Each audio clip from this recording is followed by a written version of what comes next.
and welcome. Today with us we have Dr Ahi Sarok from Unimas, who will talk to us about the upcoming Sarawak state polls. Hello, Doctor, welcome.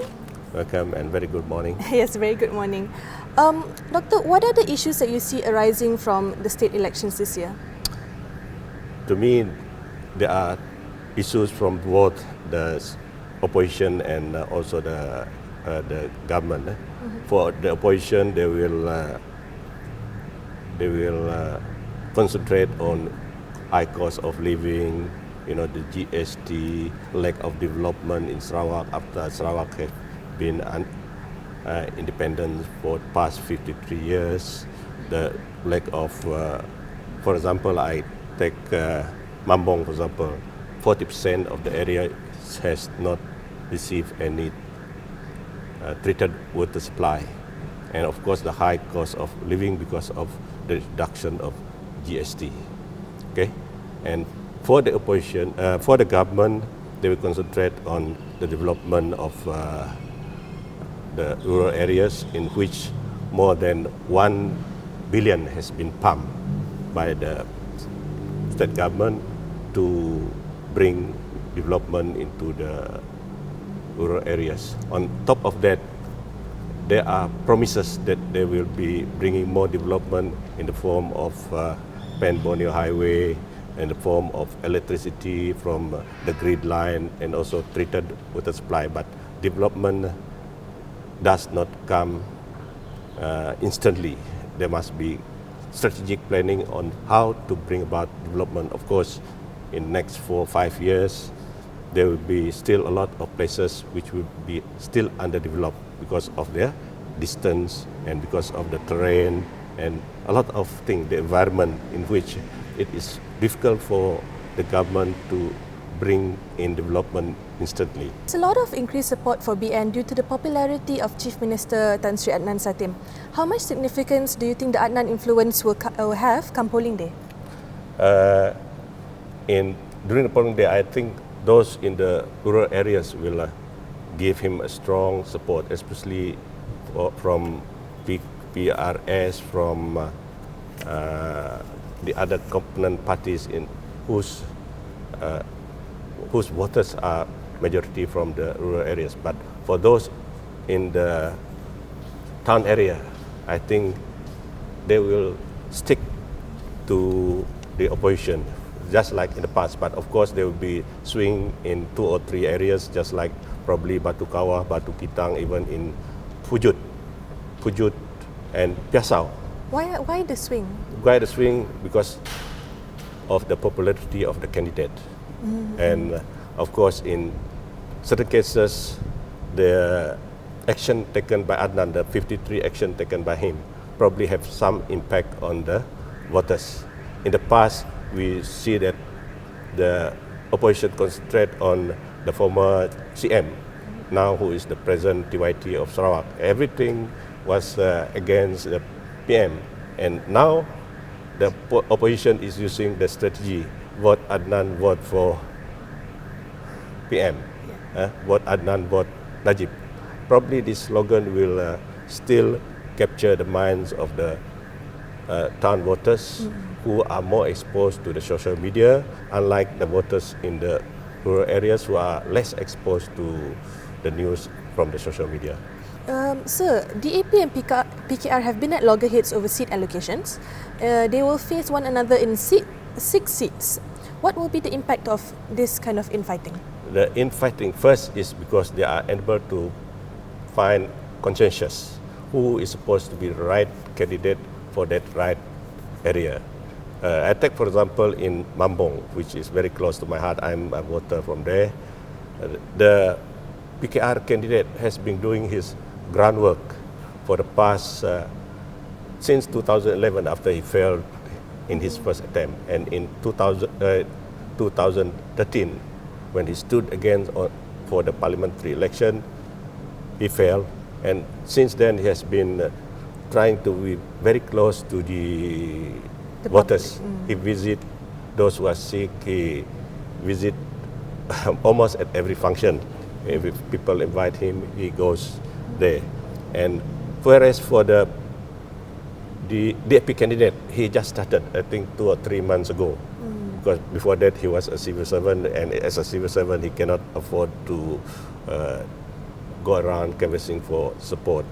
And now that he has retired, he pursued a career in politics as a politician. But of course, if the bickering continues, the votes among the opposition will be split into two. One will vote for PKR, the other one will vote for the DAP, and the advantage is of course to the BN candidate, either direct BN candidate or BN candidate. The BN candidate has the advantage because of that bickering. Sabotage happens between those two. And in the case of Tasik Biru, for example, the aspiring candidate resigned from the party because of that, because he feels that he is a better candidate and Pakatan Harapan should Put him in. nominate him as the candidate to oppose the Barisan Nasional candidate in Tasik Biru.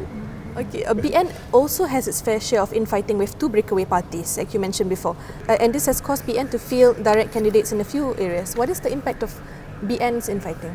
The impact of BN infighting, as I see it, there could be sabotage. If the UPP candidate is not nominated or not appointed as a BN candidate, direct BN candidate, he will try to sabotage the BN candidate. We see, for example, in Batu Kawah, UPP candidate goes for as an independent. Another example is in Opar.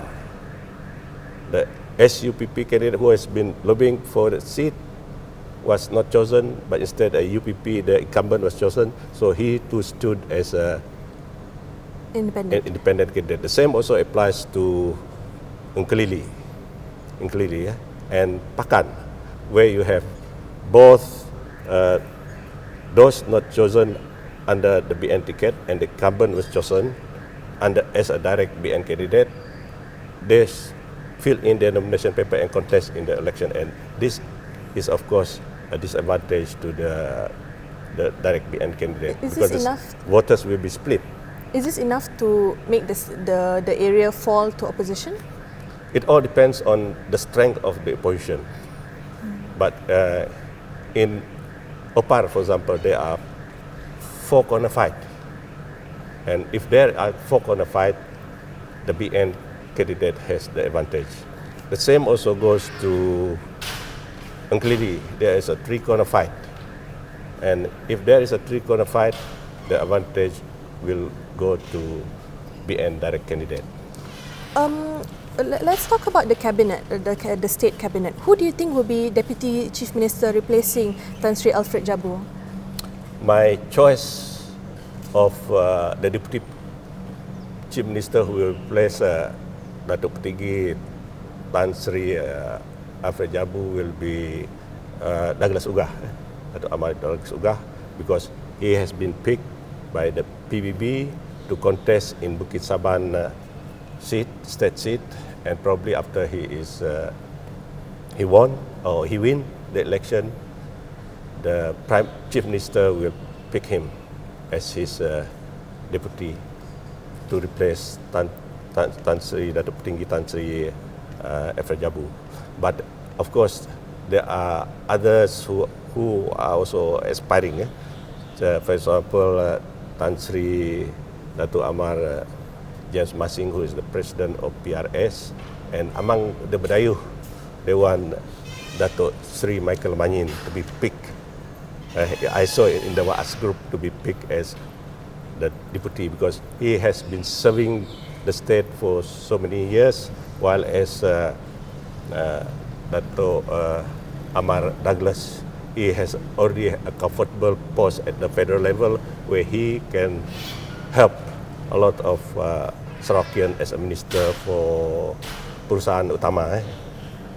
But among these 3 individuals, you say it's likely the 3 individual, my pick is Douglas Ugah, based on his post in the party, and of course he has been picked single-handedly by the Chief Minister and also the Deputy Chief Minister, that is Datuk Petinggi Ahmad Tan Sri Jabu. And the last question, what outcome do you predict for this year's state elections? My prediction is, I think Sarawak will still, BN Sarawak will still get two-third majority. The popularity vote will be maybe higher than the 2011 state election.